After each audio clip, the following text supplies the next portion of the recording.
Welcome back to United We Stand, Divided We Podcast. I'm Lionel McClintock. I am in Canada, in Toronto, actually. And we also have Robert Warren, and he's in the Nashville area. Say hi, Robert. Just outside of Nashville. Hello, what's happening, everybody? Welcome to another episode. Welcome to another episode of Yeah, you gonna do it? hockey.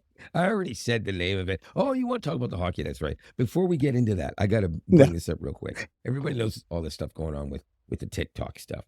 So I just wanted to briefly bring this up. Prime Minister Trudeau, this is, by the way, from Global News website, obviously in Canada. Trudeau tight-lipped on potential U.S. TikTok ban as key bill passes. Basically, to put it bluntly, Canada is waiting to see how things are going to go in the U.S. in regards to that before they consider whether this has to be a ban in Canada too. I guarantee you, if it's a full-out ban, and if it goes right through, it will get passed in Canada in record time, because there's no way they can have something like that be tightened up over there and be wide open here, and all you have to do is use a VPN.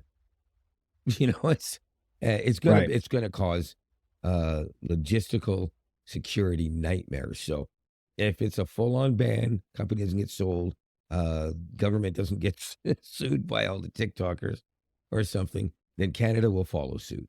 So quick thought, Robert, before we move on to something else, because we got to get to the hockey part. Obviously, it's playoffs. Well, yeah, I kind of figured that was probably going to happen. But here's the funny thing is that, if I'm not mistaken, I think President Biden gave TikTok 6 or 9 months to sell the assets to an American company.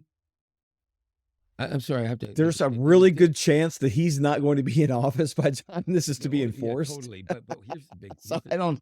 Did he actually say it had to be an American company, or just had to not be a government funded or run or biased Chinese company?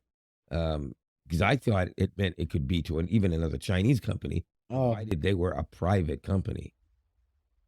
I may be wrong. That's a good question. That's a good question. I need to probably look into that. Maybe I'm sure we can visit that maybe the next week or something, and I'll look into it and I'll get some more information. I thought he said a U.S. based company, but I know they've talked about it. There's been so much. There's been so much misinformation flying around. It's hard to keep track of it all. So I'll get some more information and we'll talk about it again maybe next week or something. Yeah, I'm not really sure that that's what it was. Mainly because that's really overstepping. When you try to tell another country you have to sell to our country, that's a serious overreach. So I highly doubt that that's the case. But but I think I could be wrong. But we'll move on from that, because obviously we have to do a little bit more research. We have to find out more information, see what's going on. So one other thing from Ottawa Citizen.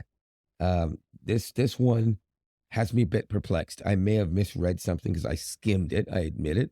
I used a little AI cheating to get some bullet points.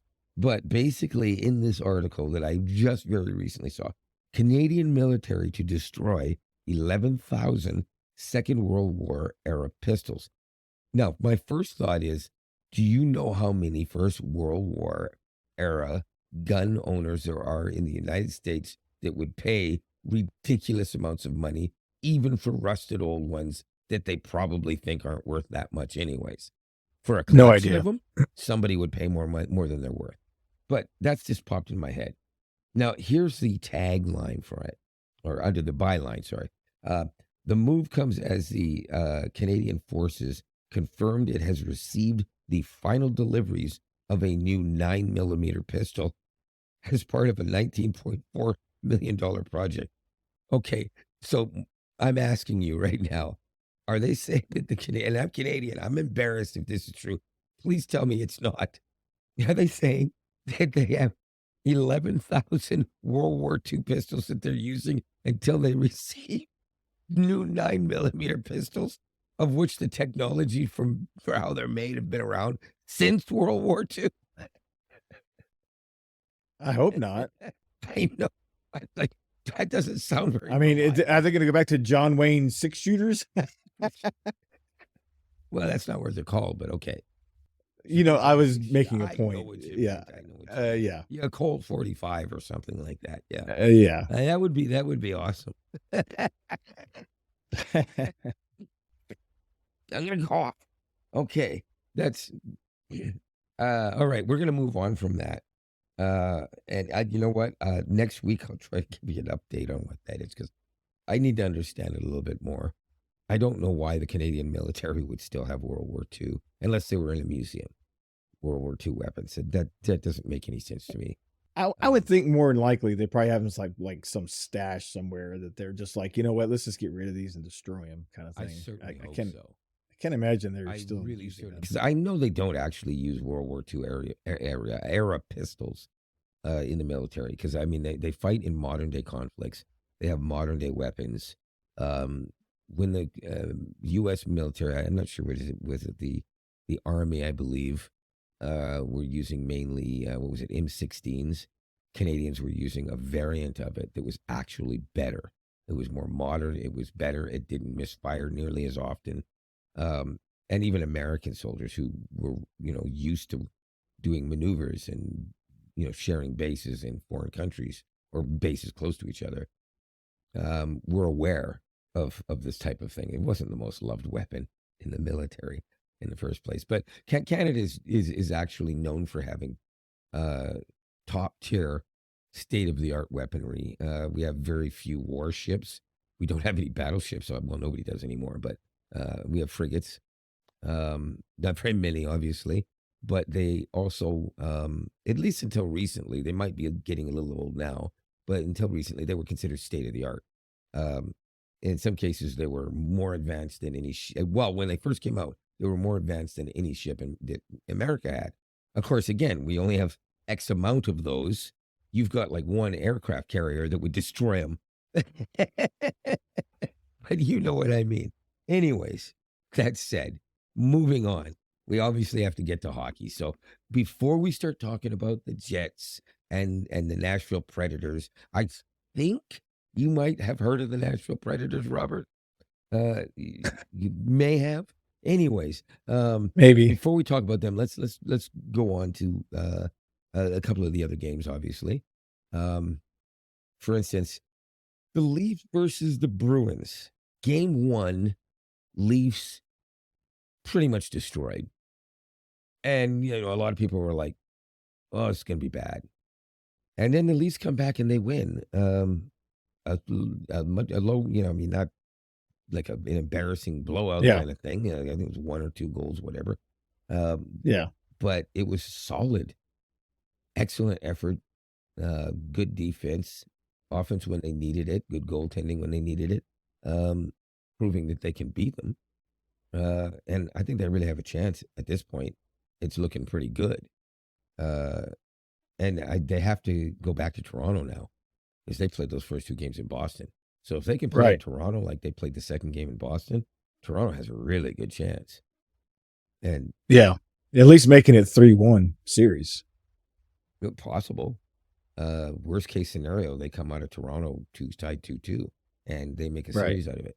Of course, the longer it goes, I will say this to my dying day, very few teams will outlast Boston in a 7-game series. Even today. They have the longevity for sure, and that's were 5 years ago. But even today, 7-game series, I would put my money on Boston unless they were playing. No, not Dallas. What was I going to say? It's another one of those animal teams, I think. I can't remember. We have Panthers. Panthers. That's it. Yes, the Panthers. I could see the Panthers beating almost anybody if it's a 7-game series. Well, they're 2-0 on Tampa Bay right now. Well, they don't need to go 7 games. That's irrelevant to what I'm saying. You understand what I'm saying. If Tampa wins the next 2 games, it's anybody's guess. But I think Tampa has to go up 3-2 and win 3 in a row in order to have a chance. They're not going to do it if they drop the third one at all. I mean, even if they win the next one, I agree. 3 games to 1, they're not going to beat them.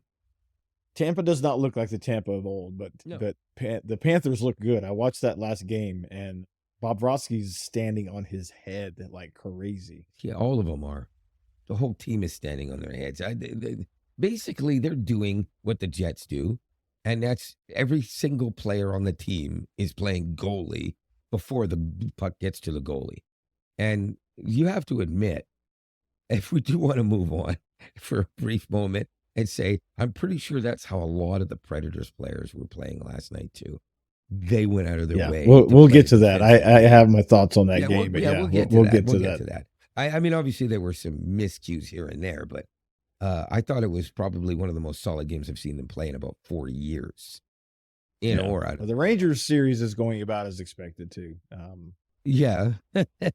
They're 2-0 on the Caps. Not much to say there. I you know what? I don't really have a lot to say about that. It's like, grandma playing against her grandson, who's an elite athlete.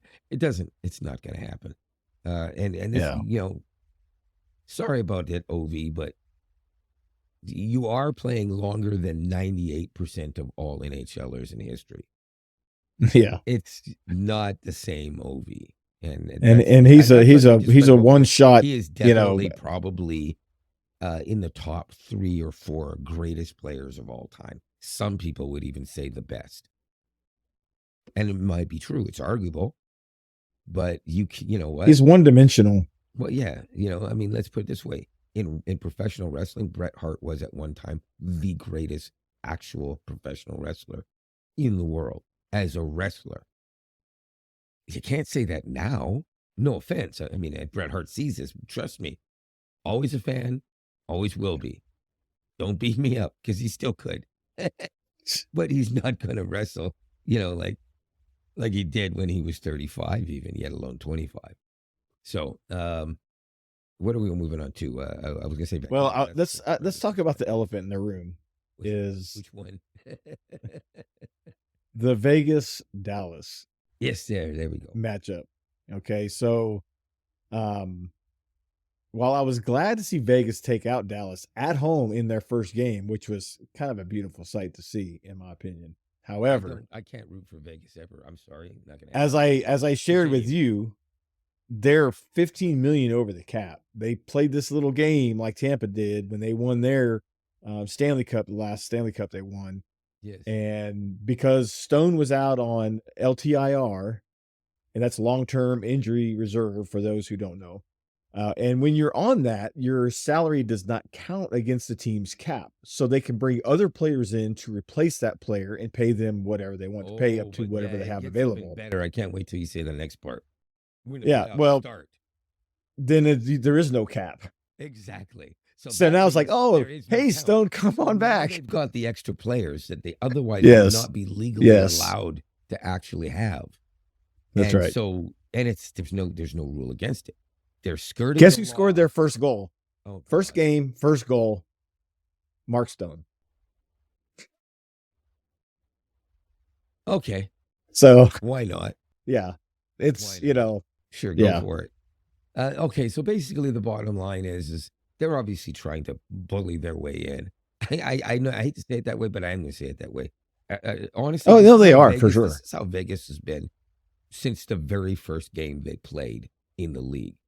Good on the whole organization for not being a punching bag when they started. Like all other, teams that were brought into the league brand new were punching bags. Some of them for years, usually for at least a couple of years. The Lightning, but their rules were different. But, yes, of course. Their expansion rules were different. I'll get to that. When the Lightning came in, they were garbage for 10 years. Garbage, right? When the Preds came in, you guys did a little bit better early on than the Lightning did early on, but not great. First few years, were right? terrible. Atlanta gets a team, and I'm talking about 1970s, by the way. They suck so bad they have to move to Calgary. They get another team in the 90s, I want to say. Yeah, I don't know exactly when. And they suck so bad that they moved to Winnipeg to become the Jets, who sucked bad enough. Business wasn't run well enough. They ended up moving to Phoenix, and now we know they're going to be the Elrons, but that's another story altogether. I'll let Robert explain that one later. Anyway, or we'll talk about it later, obviously. But yeah, no, I'm not as interested in the whole series, to be honest with you. I'm not sure I care which team wins that one. Because regardless of which one wins, it's going to be the toughest game for whoever gets through to face them. Either one of them, it's going to be hard. That's it. Yeah, well, I have a special despise in my heart for Dallas, and I think it just goes back to that complete ass whooping that we took. Now that was our turning point, so maybe I should thank them, but I just have a special place in my heart for Dallas and the Winter Classic when I was out there. I mean, there's so many things that they have done that just irritated me as a I used to Nashville feel the Predators same way fan. about the Edmonton Oilers because back in the 80s, Jets 1.0, they were terrible, and then they were even more terrible and set an NHL record that will never be broken, where they won 9 games all season. That record will never be broken. There's no freaking way. You couldn't do it on purpose. But anyways, they a couple of years later, they just started to get better. And of course, Dale Hawerchuk was a massive reason for that. And they put together a good team around Hawerchuk. And a couple of years after he got on the team, suddenly they were 4th overall in the entire league. And when I say 4th overall in the entire league, I mean they were 3rd in the division. So it was Edmonton, Calgary, Winnipeg, and then or somebody else, and then Winnipeg. Yeah, Smythe division was like powerhouse division for several years. Even when the Jets finished like 7th or 10th, they were still better than most other teams in the conference. And they were also one of the few teams that could actually play solid hockey against Edmonton Oilers, despite the fact that they could not beat them in a single game in the playoffs for years. Wow. Until they finally beat them one game. Didn't matter. They had to go another series a couple of years later before they finally went up 3-1 on them. And then well, I really think the NHL needs to do something about this whole the cap doesn't matter after the fact, and you can LTIR a player all year long, blah. They need to do something to stop that, because now we have 2 teams in not even 4 years that have manipulated that rule, and they can say, "Oh no, we didn't do that on purpose." Okay, right. Like you don't know that rule exists. Come on purpose. Of course they did. Vegas is not even trying to hide it. They're very no, they were in the beginning. They're like, "No, that's not what we're doing." Well, not this you know, blah year. blah blah. It's obvious. It's obvious. It was obvious this year what they're doing. Everybody knew it. Yeah, but they were denying it. Well, okay. Well, how do you deny the obvious though? That's like having a cop walk up to you and watch you slash somebody's throat on camera in front of his body cam, which is running and being live streamed on Facebook at the same time, and then you saying, "I didn't do it." Well, they can find validation for what they're doing. They just make it up, but it's obvious to people like us. Like, okay, numbers are numbers. You can't deny the fact that a number's a number. Yeah, okay? I think the But bottom anyways, line is I understand why they removed the cap in the playoffs. The reason being is because it's not uncommon for 1, 2, 3, 4, or even some teams, even as many as 5 important players being out, and you have no choice. You can't remove every single player from your minor league team and A, expect to win a playoff series with them, and B, expect your minor league team not to end up in the doldrums because of it. It's not fair to anybody. It's not fair to the players. It sure as hell ain't fair to the people who pay hundreds of dollars per game to watch games. And as a season ticket holder, you know what I'm talking about. But I forgot what I was going to say. With the salary cap being removed from that in the season, in the postseason, it allows them to say, okay, well, we can sign this guy, or we can keep this guy on the back shelf, or whatever, so they can go. But the problem is I do agree, taking advantage of the salary cap in that way should not be allowed. So what they should do is have a team be penalized for it. There has to be some kind of penalization that says if you're going to keep this player that you've now signed because you have a guy in injured reserve, the injured reserve guy is not allowed to play in the playoffs if the other guy does. Or I don't know how they lay it out, plays, but the other guy can't. Like, there's got to be a way, right? Or come up with something else, because it's not fair to the players. If the guy gets healthy, he should be able to play. So maybe they should say beyond a certain point, if he's not available to play, he's done for the season.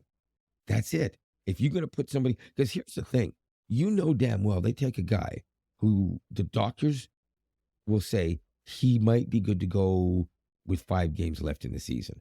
And they're like 10 games out, right. 5 games in. Let's put him on long-term injured reserve instead. And then we'll bring him back on game 1 of the playoffs. And this is exactly what Vegas is doing. So, why? Right? Honestly, I swear to you, a couple of years ago, I was praying that's what they were doing with Brian Little. And then after the second season of him not being there, I said, I think the guy's done. And that's too bad. Brian Little was fantastic. He would have been great with this team. And he would have been one of the veteran guys, but I guarantee you, he would have been scoring 30, 40 goals. I miss Brian Little. All right. Nostalgia away. All right. So we'll see how that series plays out. But right, in something a non-playoff team real quick, I just want to bring something because you talked about like the Jets only winning 9 games. Well, the San Jose Sharks only won 16 games all year. Yeah, Quinn fired. He's out. Yeah, but he's out. But that was back. He's out. Yeah. So there's a lot of hockey news flying around other than the playoffs. So. That Jet coach. So yeah, but so we'll see a whole new San Jose. One of the early Jets coaches, by the way, is their current coach. One of the seasons that they didn't do well. One of the ones they did not make the playoffs, and they bring him back for Jets 2.0. Decades later, after he's got tons and tons of experience with other teams, and he's proven to be probably the best coach any form of the Winnipeg Jets has ever had. And that's saying a lot because I really liked their last coach. Yeah, I think Maurice did a good job. Maurice does a great job, but I think Maurice hits a wall and then he doesn't know what to do after that. And that's not a terrible thing. I'm not saying nobody should ever hire him. You want your team to be better and be a contender today, hire Paul Maurice. I guarantee you, if you have any amount of talent on your team, that guy will take your team and turn them from they're mediocre and could have a chance to they're great and they have a chance right now. And he did that in 1 year with the Jets and in 1 year with the. I still wish we had Peter Laviolette, honestly. I know they didn't get rid of him, I don't think, because they felt like he was the problem. I just think they felt like a change had to be made. I think it was a mistake to get rid of him. And maybe they thought he lost control of the locker room or something. I don't really know. But the man has taken every team he's coached here in the last 2 decades to a Stanley Cup. He's set the NHL record for a coach to coach the most teams to an NHL Stanley Cup playoff round. I think the man's a great coach. But like I said, I understand why they did it, But I think it was a mistake. I think I think like, honestly, there were calls to get rid of I was going to say Barry Shinkarov, the owner of the original Winnipeg Jets. What's the matter with me? The general manager of the Winnipeg Jets right now. He's a hero in Manitoba, I guarantee you. But there were calls for the second straight year when they started to dive in the second half. Well, get rid of him. He doesn't know what he's doing. And then they make that trade for Monahan. And a lot of people were saying, I don't know if that's a good trade. Why would they trade for that guy? First game in, he scores a goal, and everybody's like, yeah, great trade. And you know what? He's done such a good job. And when it doesn't pan out completely, he figures out who do we keep and who do we. And he's smart, too. He always makes sure the coach gives his input on who works well together. And he's a team effort to get the whole thing together, keep Scheifele and Hellebuck on the team. And it was him that decided we got to get Brossoit back. Because if we're going to have a backup, we might as well have 2 number 1 goalies instead.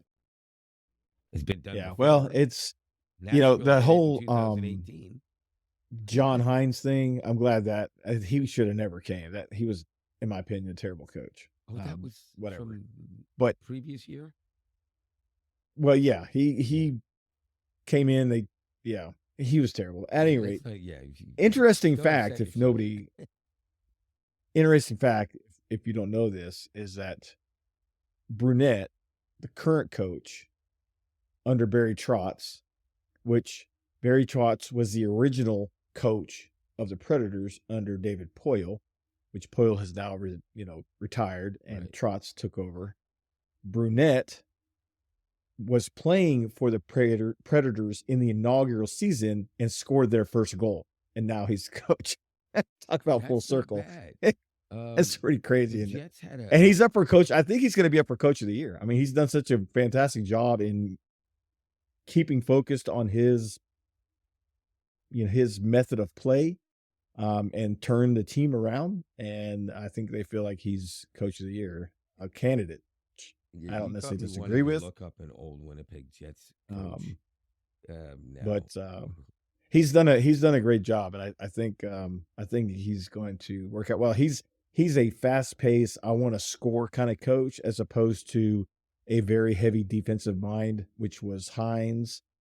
And Hines's way of playing didn't work. At least it didn't work for the Predators. And I just think you got to score more goals than, you need a good defense, and we have a good defense, but you got to score goals. Goals win. You just reminded me when you were talking about that. Barry Long, if you've ever even heard of him, because it's been around a long time now, as far as I know. He played for the Kings, the Oilers, the Jets, and the Red Wings. And if I'm not mistaken, let's see, 83, 84. He coached the Winnipeg Jets 83, 84, 84, 85, and 85, 86. Oh, wow. Actually, it's weird. See, this is the thing about that era of the Jets. He coached them 59 games in that first year, 25, 25, and 9. The next year, all 80 games, 43, 27, and 10. 96 points. They finished second in the Smythe, fourth overall. That's the year I was talking about. And Edmonton destroyed them. There was no point. Anyways, the following year, he goes 19, 41, and 6. He's fired. How the hell was it his fault? Seriously, they were second the year before. They traded. The general manager traded half the bloody team, and they fired the coach for doing badly. Anyways, that still happens today. It's not quite as prevalent, because usually guys get signed away instead, or, because they didn't have the same free agency stuff. It was different back then. You were either free agent or you weren't. Yeah. It's a lot different now. And also a lot of guys played on teams either for all of their career or most of their career before being traded to one other team, maybe two, unless they were journeymen. No name players went from team to team to team like they do today. Like, honestly, everybody's, Nathan McKinnon this, Nathan McKinnon that. At the drop of a hat in a year or two, Nathan McKinnon could end up being a Nashville Predator or a Boston Bruin. Just like that. Yeah. Yeah, and we don't know it. And people are like, whoa, they traded him. Oh, okay. And that's it. Mark Scheifele, on the other hand, Jet for life, baby. 7-year contract. He's been around like 7. He's going to retire as a Winnipeg Jet. And that's going to be nice to see. Very few Jets have ever done that. Thomas Steen is one of the very few. So, Barry Trotz made it clear when he took over. He is not bringing people in to retire. He's bringing people in to win hockey games. Exactly. You probably won't see any long-term contracts come up for the Preds for a while. There's nothing wrong with that. There's nothing wrong with that. No, I don't disagree. The bottom line is that's what it is. And so the guys that do come to the team have to know that they have to do what they need to do for the team to win. And if they don't, then start shopping, because you're either going to get... It's a job. It's not a retirement home.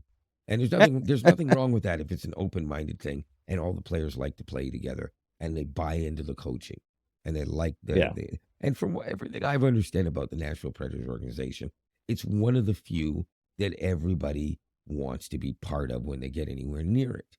And Winnipeg is also like that. Players come here and they go like, oh my God, I can't believe this organization is so unbelievable. It's amazing. They'll bend over backwards to help you when you need help. The community, people getting involved with community stuff. It's great. And I've seen all this stuff because you sent me all these links and stories and showed me videos of things that the Predators organization is involved in. And it's all fantastic. All the teams do it. Some of them just do it more from here than they do from their wallets. And you can see the difference when there's a caring about the community that they're in as much as the money that they want to bring in. So Nashville is one of them. Calgary used to be, I can't really speak for it now, I don't know, but they used to be very much like that. Edmonton has always been like that, I guarantee you. They may not have great management every time, but they're always an organization that cares about being Edmonton. That's why they're the Edmonton Oilers, right? So anyways, let's talk about your series because we kind of went way off. Nashville Predators. You want to start with Predators, eh? And I will quickly say, after game 1, I was 100% sure that Nashville was going to win game 2 because they actually dropped the ball in game 1. They should have won it. Period. Oh, I 100% agree. They're the better team over 2 games, not just 1. Well, too much time off for the Predators in my time of following them since 1998 has never boded well for the team. And they had one of the longest breaks coming into the playoffs as the teams. And you could tell they were out of sync and they just weren't as fast. And you're right. I think for the most part, they outplayed the Canucks in the first game. But that third period meltdown, and they let them score 2 goals in 13, 12 seconds or whatever was all she wrote. That being said, the second game, much a different game. They were playing fast and hard. However, in the third period, it was all Canucks. It's like the Canucks lived in our end of the ice and just pelted our players and UC Saros with pucks. Now, the shots on goal were low, like 18 for them and 12 for us, which for a whole game, that's very, very low. But we had like 35, 36 block shots. Like we set a team record for block shots in one game. Game. I got to watch a good chunk of the third period because our games started so close together, despite the fact that they were 2 hours apart in actual geography, which I don't understand how they managed to, whatever. Anyways, what I saw from that third period, there were 2 things that stood out to me. One, Vancouver's not going to lie down and die. But even though they were completely running around and going, no, well, let's show these Predators what we can do, the Predators still kept saying, bring it on. It's like they were inviting them. It's like they were saying, I don't care what you do because I know that this guy ain't going to let you in. And like, man, I swear it was like watching Pecorini again. Yeah.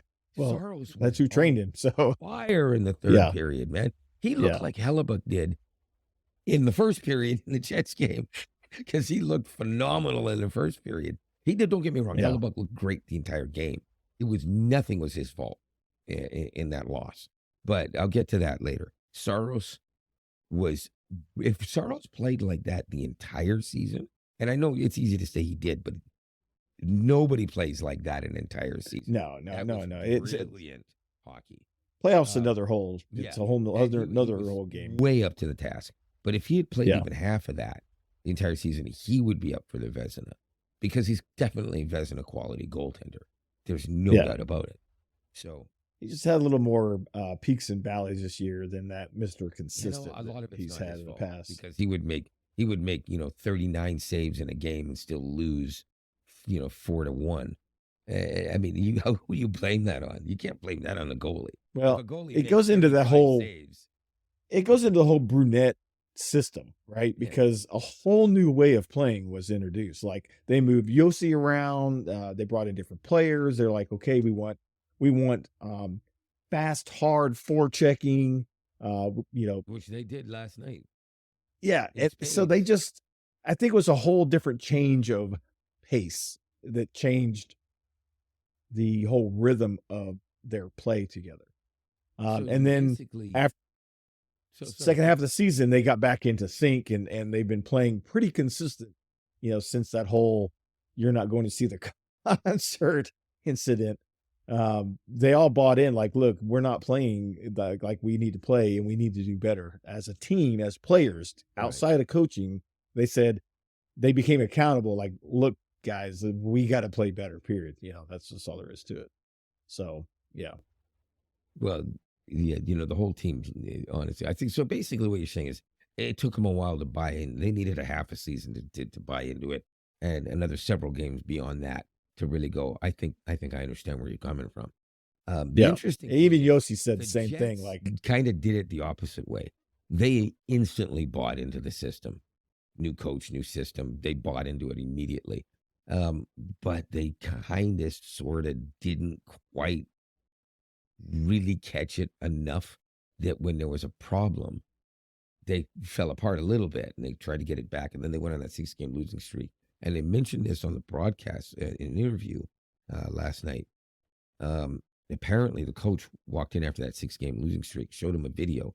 Wouldn't say what it was, but he showed him a video. And he says, "You see?" And they went, "Oh, I get what you're saying." And they never lost another game until the playoff game. They just lost last night. They won 8 straight and then won that day. So technically speaking, for the first time ever, any team ever with the name Winnipeg Jets attached to them won 9 consecutive games, including a playoff game. That has never happened before. That's a record. nice. No one's mentioning it, but it's actually true.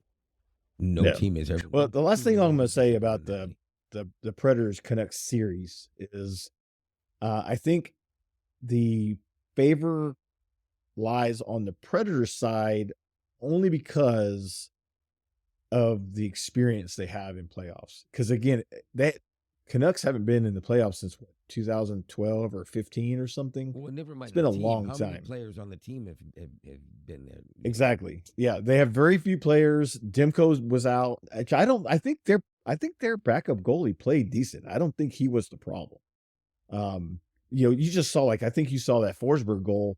Forsberg scored a Forsberg goal scorer goal, right? I mean, it was just like fast hands. This is the thing I deep, love boom. about it. This year has been so fantastic. It's been so many. It's decades. See, back in the 90s, when did you first get the Predators out there? I don't remember what year. 98. 98. Okay, so you have absolutely no idea what hockey looked like in 1985, 88, or even 92 for that matter. Never watched a hockey game until 1998. So let me just say, the fast-paced hockey that we've seen this year is about 82 to 85% of what we used to see almost every game back in 1985, 88, or even 92. Just to put this into perspective, after Timo Solani and I forgot his name, the Russian guy, scored 76 goals each. Timo Solani is a rookie, setting a record that will never be broken, obviously. That's crazy. 130 some points too, by the way. So obviously also a record. Anyways, they did that, and then after that, I think one other player, and this was 1994, if I'm not mistaken, that happened. So after that, I think one other player managed to make it to 70 goals. Until this year, no other player had gone past 68. So the 69 goals that what's his name got? What's his name? Matthews. Thank you. Can't forget Austin Matthews' name. 69 goals that he got is a feat. The highest in a long time. It basically, you know what? I'm not really I'm not a big. I don't dislike the guy. I wish him all the best. I'm not a massive Austin Matthews fan. There's a lot of other players I'd actually rather watch, just for their style of play and the way they play. But he came this close to 70 goals. I would love to have seen him score 70 or even 80 and have it done again. Because there's a lot of players that I like, I know will never score 70 or 80. Austin Matthews is a guy who might. Nathan McKinnon is a guy who might. Right? And honestly, I really wish that I was going to say Roman Josi, for God's sake. Forsberg. I wish Forsberg was 5 years younger, because if he was, and hockey's going back into the higher scoring thing again, he's the kind of guy I could see scoring 70 goals. No question. Well, this was his highest scoring year, 48. So he's got a long way to go. And that's older. That's the older guy. Well, yeah. Him in his prime. It really isn't. But that's how good he is, that he's getting up there, and he's like, I'm going to score 48. Screw you guys. If hockey had been this fast paced 3-4 years ago, even, I think, you know what I honestly believe. How many? Do you remember what his numbers were like in 2018?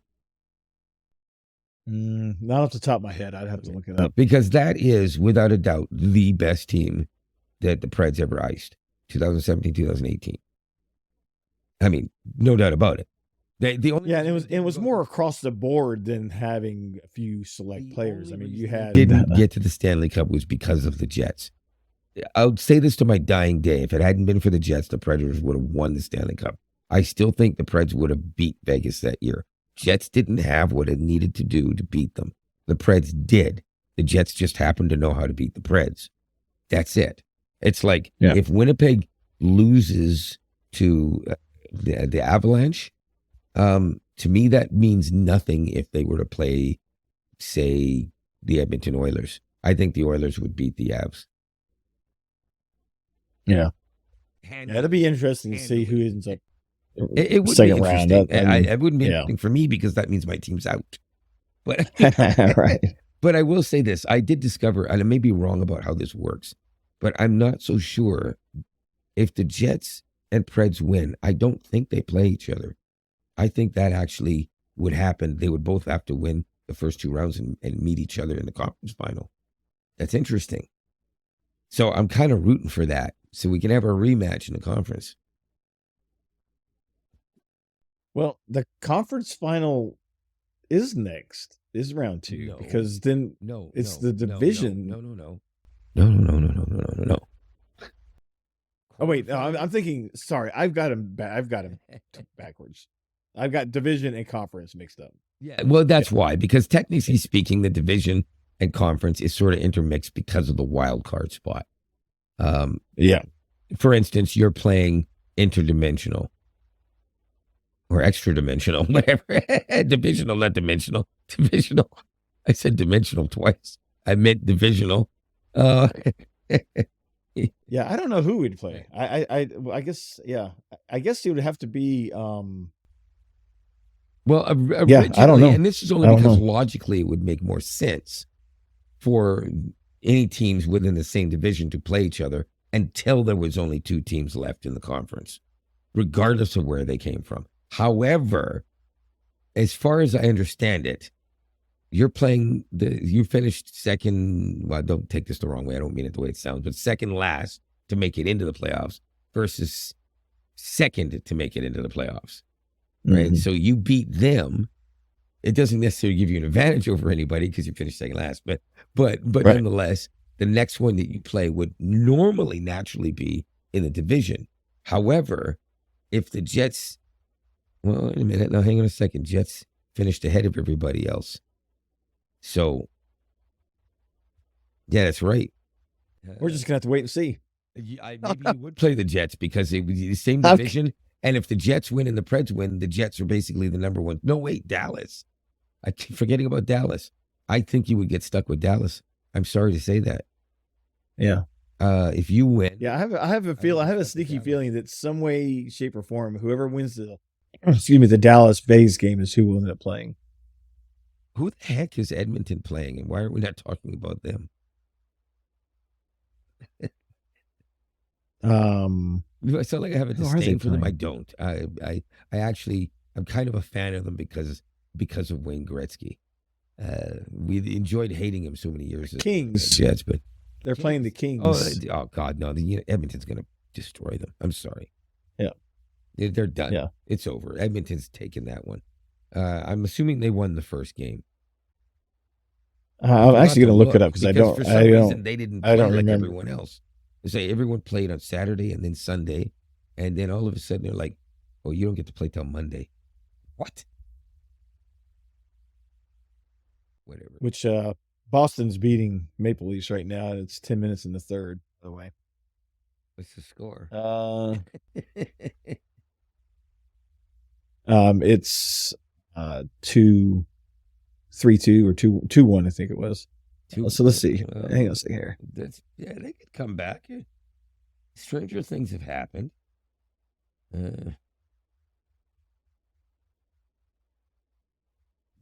Why is it going backwards? Okay. Okay. All right. So, oops. I can't find the information. Yeah, I've got it right here. I'm just looking through the list here.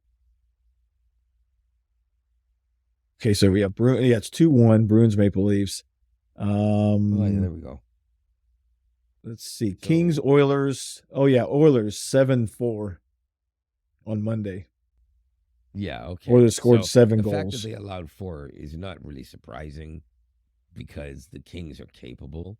And they play tonight at 9:00 Central Time. Yeah, I see. 10 Eastern. Okay.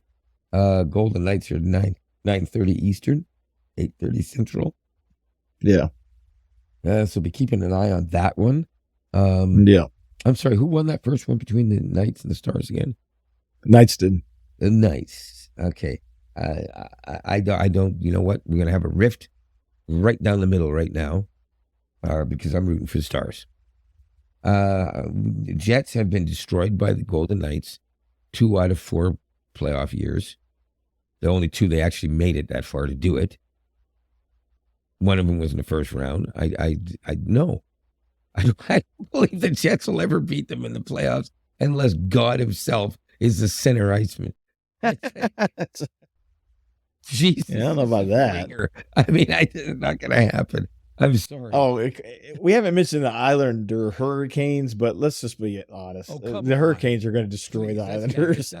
They're up 2-0 on this. Whole Washington thing. Yeah, I know. Yeah. Is it even worth talking about? Probably not. But you know what? No. Anyways, if you're an Islander, right? Yeah. Okay, let's see. So what? Yeah, I'm going to scroll back for a second here. I just want to see. Canes beat the Islanders 5-3. So they didn't destroy them. They beat them. It was good, but they didn't destroy them. Yeah, but I don't think the Islanders have the staying power. I mean, the Hurricanes have been in playoffs, and I think there's no denying that. Oh wow, I didn't realize this. The Kings won their last game of the season before the playoffs started. By only 1 goal in overtime against the Blackhawks. They don't stand a chance against. I was gonna say, who are they playing? The San Jose. They don't stand a chance. Do you remember the days when you didn't make fun of a team like Chicago Blackhawks? You feared them. It was more fun because they were truly one of the greatest teams that ever played. Yeah, but 2 of the greatest teams ever to be iced, teams that had good teams that were contenders solidly for more than 1 year and even won more than 1 cup. Chicago Blackhawks, and prior to that, Detroit Red Wings. Yeah. Prior to that, you had to go all the way back to Pittsburgh, who managed to put together a couple in a row. And prior to that, it was Edmonton. Prior to that, it was Islanders. And prior to that, it was Montreal several times. But yeah, here's what I don't understand though about Chicago. Able to put that kind of solid together as a team that was winning the Stanley Cup. So the best you can ever really hope for nowadays is a team that could win the Stanley Cup, but shows every year that you need to be afraid that you're the team they're going to beat to get there. And well, what I don't understand about Chicago is, but hang on a second. Every year, Vegas, even when they don't finish anywhere near the top, has been able to instill that fear in the playoffs in other teams. So they go in there thinking, well, these guys know how to beat you in the playoffs. The Jets are trying to get that back. They had it until they played Vegas because they beat, was it St. Louis or Dallas? I think it was Dallas that year, which probably made you happy. And then, unfortunately for the Preds, they beat the Preds. But that game went 7 and could have gone either way. 7 games, and it could have gone to anybody. It was incredible. It was probably the best playoff series I'd ever witnessed in my life at that point. But I will say this. I'm enjoying just about every game that I've managed to get even a little bit of looking at.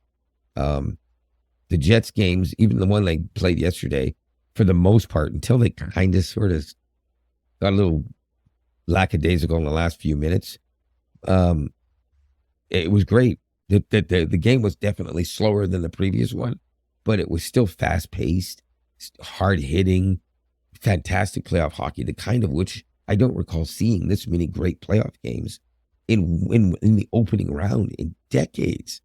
And the Preds are no different. I'm seeing fast-paced, hard-hitting, supreme goaltending, unbelievable goals. I still say that that's one of the best goals I've seen so far this year, by the way. I wish I could. Yeah. Hopefully there's more to come. There will be. I will say this. You remember I mentioned highlight reel goals when I texted you yesterday because the Jets had one too. But it was a different type of effort in the way it went. And it was a shot that went in. That Forsberg goal was just one of those ones where you're like, you knew he was going to score 25 feet before he got to the net. And you can't tell me you weren't thinking the same thing. He was on his way to the net, and you were like, he's going to score. Well, yeah. I mean, you could tell that he was definitely on a mission, and DeSmith had no idea where he was going. He's trying to follow his hands, and Forsberg has really fast hands. I think he just Forsberg knew exactly what he was doing. You watch the replays. He knew exactly he was going to go top shelf on that guy. He wanted to think. He basically he played him. He deked him hard. Yeah. Because DeSmith is looking at the ground like, okay, you're going to go to my left, my right, 5-hole. And then he's like, oh, no, you're going to go over by my head. I just saw that go by me in the net. Often when you deke a goaltender, it isn't because you know you want to go backhand upstairs or forehand 5-hole or whatever. It's because you want to create an opening and take the first one you see. Guys like Mark Scheifele, Connor McDavid, they do that all the time. But it's really a treat to see a guy like Forsberg go in on net and, like you said, know exactly what he wants to do and make the goalie screw up exactly like he wants him to. Yeah. And just undress him. Scheifele did that a few games back where he just got a breakaway goal. And Scheifele's not that fast, but he just did it so perfectly, he couldn't be caught. And he got up to the goaltender and he that's it. Just a little of this, but he did it so perfectly. It was like a Mario Lemieux type move where he barely had to move and the puck just went right over his shoulder into the top shelf. And it reminded me. Forsberg goal reminding me of that game they do on the screen. They say, follow the nut underneath the cup, and they move the cup around. You got to. DeSmith is like trying to follow the nut. You can't find it anymore. Cup and balls or the shell game. We call it a shell game, usually referring to it being a scam and trying to get money from people. But it's also a cup and ball thing. It's a magician's trick that some guys who aren't magicians learn how to do. Well, I can do that, by the way. DeSmith had no idea where it was until it was in the net. Did he even see it go past him? Like, I think he looked after it went past him. Yeah, that's what I'm saying. He was looking at the ground. He's like, "Oh, okay, there it is." Anyways, it's definitely a goal scorer's goal. So we do know one thing. I'm going to give you my take, and then you can give me your take. Here's where I think we sit at this right now. I am not 100% sure the Jets are going to win and go all the way. I definitely want them to. I think they have the talent. I think they have the goaltending, and I think they have the ability. If the Jets get past the first round, they're going to be a danger to go all the way, period. Obviously, if they don't, that's irrelevant. But if they do, I think all bets are off as to whether they can go all the way or not.